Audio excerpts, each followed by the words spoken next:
ये कहानी Chris gardener की जिंदगी पर आधारित है, जिन्होंने अपनी जिंदगी में बहुत सी मुश्किलों का सामना करके कामयाबी हासिल की। ये कहानी आपको इंस्पायर करेगी और जिंदगी में खुशी की असली कीमत बताएगी। 1981 के दौर में क्रिस अपनी पत्नी लिंडा और बेटे क्रिस्टोफर के साथ सैन फ्रांसिस्को में रहता था। उसने अपने सारे पैसे लगाकर बोन डेंसिटी स्कैनर नाम की ढेर सारी मशीनें इस उम्मीद में खरीदी थीं कि वो आसानी से हॉस्पिटल में बिक जाएंगी, लेकिन किस्मत को तो कुछ और ही मंजूर था। वो मशीन एक्सरे मशीन की कीमत से दुगने दामों पर थी, तो जाहिर सी बात थी कि उसे बेच पाना एक जंग जीतने के बराबर था। लेकिन क्रिस को घर का गुजारा चलाने के लिए महीने में कम से कम 2 मशीनें बेचनी ही पड़ती थीं, वरना घर का किराया और राशन का इंतजाम मुश्किल हो जाएगा। इन्हीं हालातों के चलते क्रिस की जिंदगी आर्थिक परेशानियों से जूझ रही थी। 2 महीनों से उसने अपने घर का किराया नहीं दिया था और घर का खर्च चलाने की सारी जिम्मेदारी लिंडा के कंधों पर आ चुकी थी, जो पैसों के लिए डबल शिफ्ट में काम कर रही थी। हर बार क्रिस की नाकामयाबी को देखकर लिंडा थक चुकी थी। उसे लगने लगा था कि क्रिस अपनी जिंदगी में कुछ भी कर नहीं पाएगा और क्रिस से शादी करके उसने अपनी जिंदगी बर्बाद कर दी है। पैसों की किल्लत के चलते उन दोनों में झगड़ा होना एक आम बात हो चुकी थी। हर रोज की तरह क्रिस अपने बेटे क्रिस्टोफर को स्कूल छोड़कर स्कैनर बेचने के लिए निकल जाता है, पर कोई भी हॉस्पिटल उसे खरीदने के लिए तैयार नहीं होता। इसके बाद वो लिंडा से मिलता है, जो कहती है कि उन्हें टैक्स न भरने पर नोटिस आ चुका है। क्रिस वहाँ से बाहर जाता है तो पुलिस वाला नो पार्किंग में खड़ी उसकी कार को टो करके ले जाता है। रोज की तरह खाली हाथ वो अपने घर जाता है और खाना खाने के बाद वो रूबिक्स क्यूब सॉल्व करने लगता है, जो उस जमाने में नया नया ही आया था। लिंडा उसे टैक्स के पैसों के बारे में पूछती है तो क्रिस बहाना बनाने लगता है और उनमें झगड़ा शुरू हो जाता है। फिर क्रिस दूसरे कमरे में बैठकर रूबिक्स क्यूब सॉल्व करने लगता है, जो उसके लिए काफी आसान था। अगले दिन उसे एक आदमी अपनी महंगी गाड़ी चलाते नजर आता है। क्रिस उससे पूछता है कि वो क्या काम करता है, तो वो एक बड़ी बिल्डिंग की ओर इशारा करके कहता है कि वो इस बिल्डिंग में स्टॉक ब्रोकर का काम करता है। क्रिस उस बिल्डिंग से बाहर आते हुए सभी लोगों को देखता है, जो काफी खुश नजर आ रहे थे। क्रिस भी उन जैसी ही खुशी पाना चाहता था और उसे लगता है कि परेशानियों के मोहल्ले से बाहर निकलने का यही रास्ता है। वो स्टॉक ब्रोकर की नौकरी करने का फैसला लिंडा को सुनाता है, जो उसका मजाक उड़ाकर चली जाती है क्योंकि वो सिर्फ +2 पास था। अगले दिन वो उस कंपनी में नौकरी का एप्लीकेशन फॉर्म लेने जाता है। वो अपना स्कैनर एक स्ट्रीट आर्टिस्ट के पास छोड़कर अंदर चला जाता है। वहाँ एक आदमी उसे फॉर्म देकर एप्लीकेशन प्रोसेस के बारे में समझाने लगता है, लेकिन तभी वो स्ट्रीट आर्टिस्ट को अपना स्कैनर लेकर भागते हुए देखता है और पूरी बात सुने बिना ही उसके पीछे भागने लगता है, पर वो ट्रेन में बैठकर चली जाती है। अगले दिन वो खुद जाकर अपना जॉब एप्लीकेशन फॉर्म उस कंपनी के रिसोर्स हेड के डीन जे को देता है। जे काफी जल्दी में था, इसलिए उसकी ज्यादा बात सुन नहीं पाता। वहाँ से बाहर आने के बाद उसे वो स्ट्रीट आर्टिस्ट नजर आती है। क्रिस उनसे अपना स्कैनर वापस लेते हुए कहता है कि एक स्कैनर को खो देने का मतलब है कि 1 महीने का राशन खो दिया। उसने अपनी बीवी से आज कम से कम एक स्कैनर बेचने का वादा किया था, लेकिन उसके खाली हाथों की बजाय 2 स्कैनर्स वापस आते देखकर लिंडा निराश हो जाती है। क्रिस्टोफर को उसके जन्मदिन पर बास्केटबॉल देने के बाद वो लिंडा को वापस आए स्कैनर की कहानी बताने लगता है, लेकिन लिंडा उसकी कोई बात नहीं सुनती क्योंकि उसे अब क्रिस पर भरोसा नहीं रहा था। इसके बाद वो जे से मिलता है, जो टैक्सी में बैठकर जाने वाला था, तो क्रिस कहता है कि वो भी उसी ओर जा रहा है और वो टैक्सी में बैठ जाता है। क्रिस अपनी नौकरी के बारे में बात करना चाहता था, लेकिन जे रूबिक्स क्यूब सॉल्व करने में बिजी था। अपना टैलेंट दिखाकर जे को इम्प्रेस करने के लिए क्रिस वो रूबिक्स क्यूब सॉल्व कर देता है और जे इम्प्रेस हो जाता है, लेकिन जे का घर आ गया था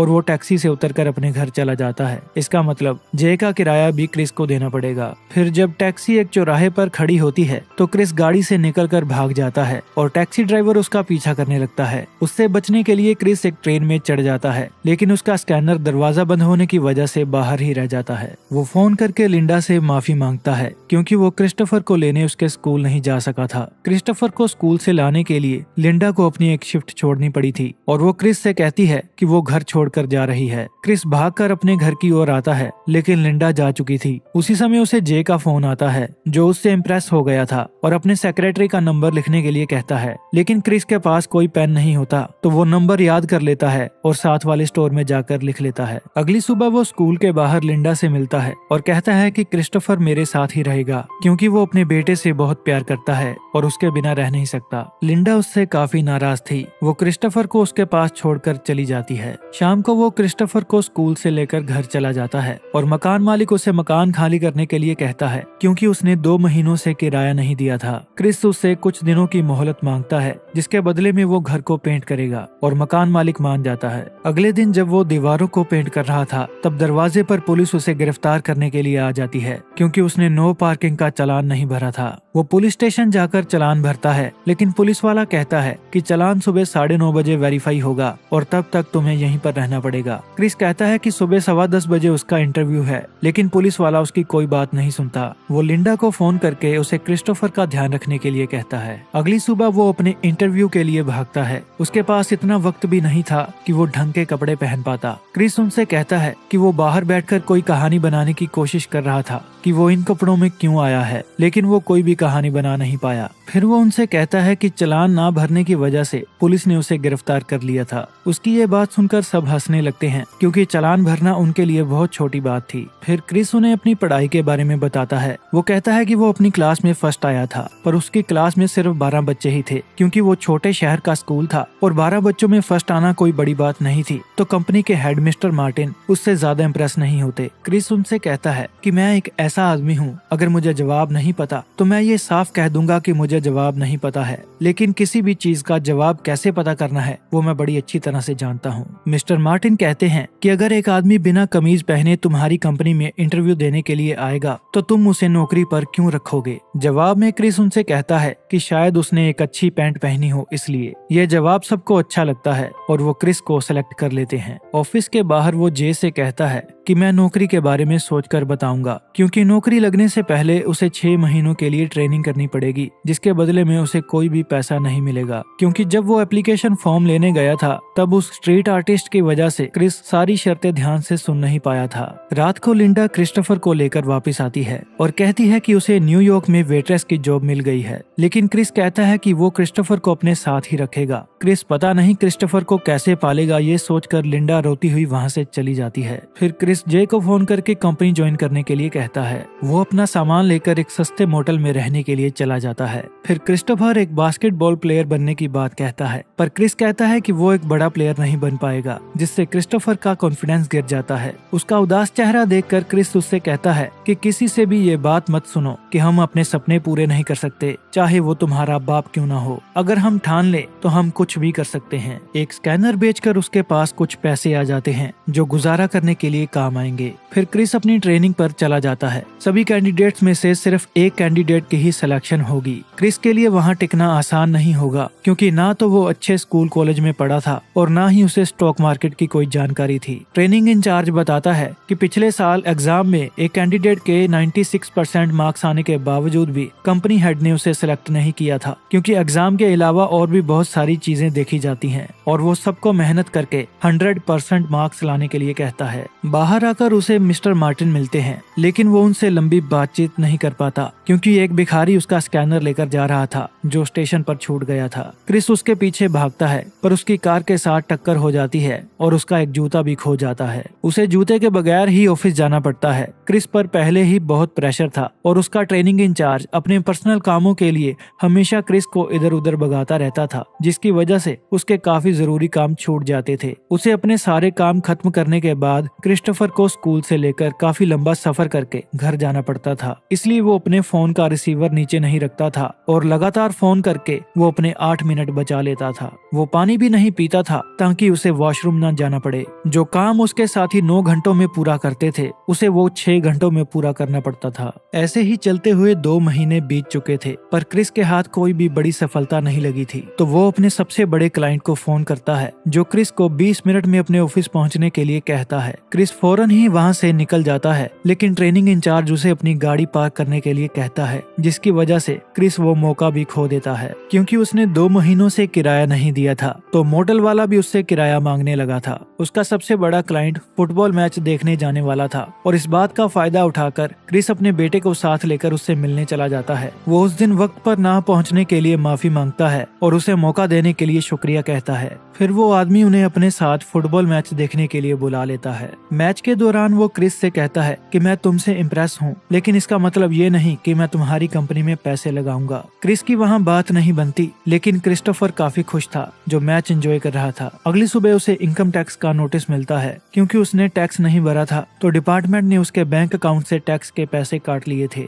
वो पैसे उसके लिए बहुत जरूरी थे क्योंकि उन्हीं से उसका गुजारा चलने वाला था। फिर वो अपने एक दोस्त के पास उधार के पैसे वापस मांगने जाता है, लेकिन उसका दोस्त उसे पैसे देने से मना कर देता है। कुछ देर बाद उसे वो भिखारी फिर से नजर आता है और क्रिस अपना स्कैनर वापस ले लेता है। वो जगह जगह जाकर उसे बेचने की कोशिश करता है और एक डॉक्टर उसे खरीदने के लिए मान जाता है, लेकिन वो स्कैनर खराब हो चुका था, इसलिए वो बिक नहीं पाता। सबसे बड़ी परेशानी तो तब आती है जब वो मोटेल वापस जाता है। मोटेल वालों ने उसका सामान बाहर निकालकर कमरे को ताला लगा दिया था क्योंकि उसने किराया नहीं दिया था। ये देखकर उसकी हालत बहुत खराब हो जाती है। उसे समझ नहीं आता कि वो कहाँ जाए, क्या करे, किससे मदद मांगे। मानो जैसे सभी परेशानियों को सिर्फ एक ही आदमी नजर आ रहा था और वो था क्रिस। लेकिन ये सिलसिला यहाँ थमने वाला नहीं था। मोटेल से निकलकर वो स्टेशन चला जाता है और रात गुजारने के लिए सोचने लगता है। फिर वो क्रिस्टोफर के साथ खेलने लगता है और उससे कहता है कि ये स्कैनर नहीं बल्कि एक टाइम मशीन है जिसकी मदद से हम डायनासोर के टाइम में पहुंच चुके हैं। और डायनासोर से बचने के लिए वो उसे टॉयलेट में ले जाता है। वो कागज बिछाकर क्रिस्टोफर को अपनी गोद में सुला देता है। बाहर से कोई आदमी दरवाजा खटखटाता है, लेकिन क्रिस उठकर दरवाजा नहीं खोलता। उसने अपनी जिंदगी में खुद को इतना बेबस और मजबूर कभी महसूस नहीं किया था।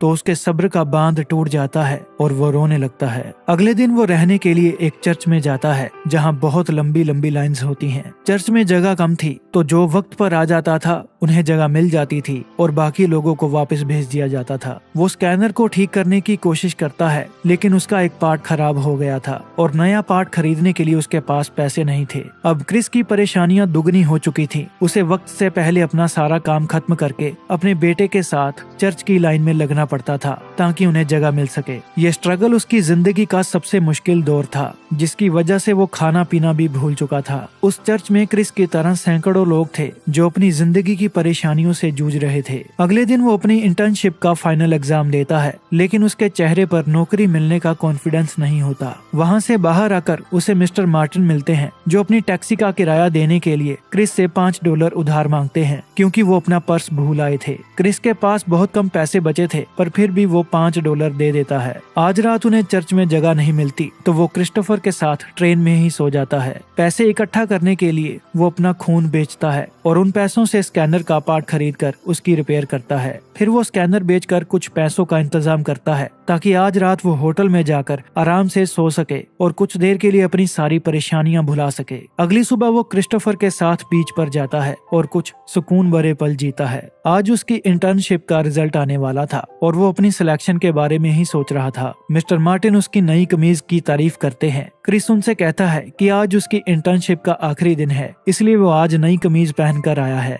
मिस्टर मार्टिन मुस्कुरा कर कहते हैं कि तुम कल भी ये कमीज पहनकर आना क्योंकि कल तुम्हारी नौकरी का पहला दिन है। अपनी नौकरी लगने की बात सुनकर क्रिस बहुत खुश होता है। वो क्रिस से पूछते हैं कि क्या ये आसान था, तो क्रिस कहता है नहीं, ये बिल्कुल भी आसान नहीं था। फिर मिस्टर मार्टिन उधार के पैसे भी उसे वापस दे देते हैं। उस दिन क्रिस बहुत खुश होता है और कहता है इसी एहसास को खुशी कहते हैं। फिर हम उसे क्रिस्टोफर के साथ बातें करते हुए देखते हैं और उनके पास से एक आदमी गुजरता है जो असली क्रिस गार्डन है और ये सारी कहानी इसी आदमी की जिंदगी का हिस्सा है। कहानी के अंत में हमें बताया जाता है कि क्रिस अपनी जिंदगी में एक कामयाब बिजनेसमैन बना जिसने $multi-million की कंपनी खड़ी कर दी थी।